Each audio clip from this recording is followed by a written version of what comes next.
ప్రధానంగా రక్షణ మంత్రికి వచ్చేగల 2 విషయాలపైన మాట్లాడాను.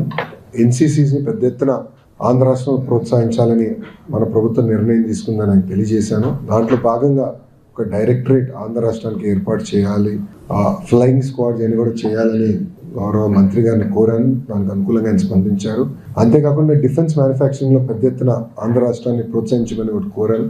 కావాల్సిన ఎకో సిస్టమ్ మనకుంది. ఆల్రెడీ అనేక డిఫెన్స్ పరిశ్రమలకి మనం భూములు కూడా అనంతపూర్ జిల్లాలో కేటాయిస్తాం జరిగింది.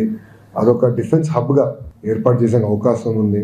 బెంగళూరు ఎయిర్పోర్ట్ నుంచి రైట్ తీసుకుంటే బెంగళూరు సిటీకి వెళ్ళే ముందర ఆంధ్ర రాష్ట్రానికి రావచ్చు, ఎకో సిస్టమ్ బాగుంటుందని మంత్రి గారు కూడా తెలియజేయడం జరిగింది.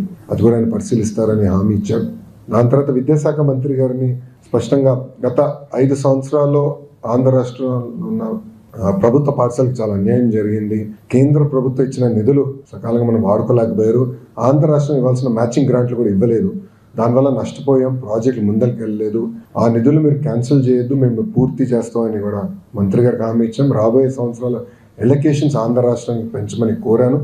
ఆంధ్ర మోడల్ ఆఫ్ ఎడ్యుకేషన్ అంటే కేజీ నుంచి పీజీ వరకు కరికులం ఏదైతే మనం రీవ్యాంప్ చేయాలనుకుంటున్నాం, బలోపేతం చేయాలనుకుంటున్నాం, టెక్నాలజీతో జోడించి ఆ విద్యార్థులకి మెరుగైన విద్య అందించాలనుకున్నామో అది ఆయనకి చెప్తాం జరిగింది.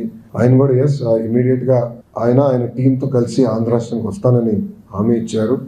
ఆగస్ట్ మాసంలో ఎడ్యుకేషన్ మినిస్టర్స్ కాన్క్లేవ్ ఆంధ్ర రాష్ట్రంలో విశాఖపట్నంలో ఏర్పాటు చేస్తే బాగుంటుంది, మేము చేస్తామని చెప్తాం జరిగింది. ఎందుకంటే భారతదేశంలో అనేక అద్భుతమైన మోడల్స్ ఉన్నాయి.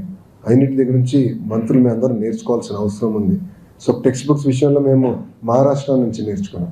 అది ఎందుకు జరిగింది, నేను టీమ్స్ పంపించాను. అదే మంత్రులు వస్తే మంచి ఎక్స్చేంజ్ ఆఫ్ ఐడియాస్ ఉంటుంది. రెండో రోజు ఎడ్టెక్ కంపెనీస్ ద్వారా ప్రెజెంటేషన్స్ తీసుకోవచ్చు, ఒక మోడల్ క్రియేట్ చేయొచ్చు అని నేను మంత్రి గారిని కోరాను. దానికి ఆయన అనుకూలంగా కూడా స్పందించారు. ఆయన ఒక మాట అన్నారు, టెక్నాలజీ విషయంలో ఎప్పుడు ఆంధ్ర రాష్ట్రం ముందుంటుంది, మీరు చేయండి, అది మంచి ఫలితాలు వస్తే భారతదేశానికి మనం తీసుకెళ్ళొచ్చని మంత్రి గారు చెప్పారు.